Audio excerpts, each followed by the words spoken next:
5 Barriers to Critical Thinking. Critical thinking is essential to using your overall experience, background, common sense, and other attributes to become more aware of how your efforts for success are being spent. When you have barriers to the critical thinking process, it can seriously harm your ability to move forward. When you're aware of these barriers, you can better overcome them and focus your thinking on what's going to move you forward, rather than getting stuck behind a barrier, unable to move forward. Here are 5 barriers that can impede the critical thinking process. 1. Thinking in black or white. Some people ignore a situation's complexities by thinking there's only one way to solve a problem. The problem is placed in a category, given a label, and that's the only way that matters. Thinking in black and white comes from our need to have certainty in our lives, but it's false logic to assume that everything is totally one way.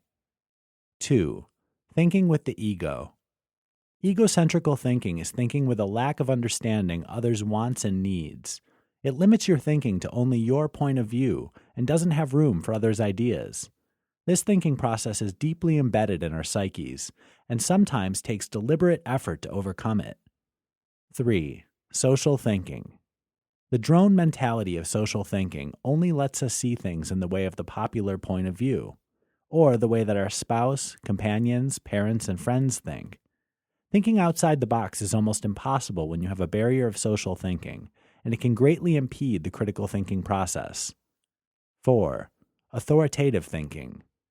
Just because someone in authority says it's true doesn't mean it is. You've likely been swayed at one time or another by political leaders who say one thing is true only to find out later that it was a lie or misleading way of thinking.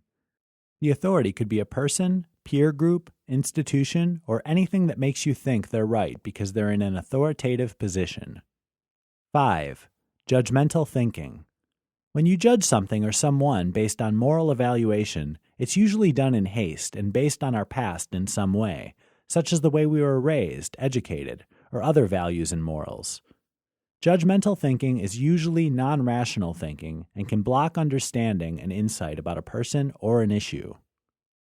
It's important that we recognize our own barriers to the critical thinking process and replace those barriers with rational and reasoned thinking, and then make a concentrated effort to avoid them.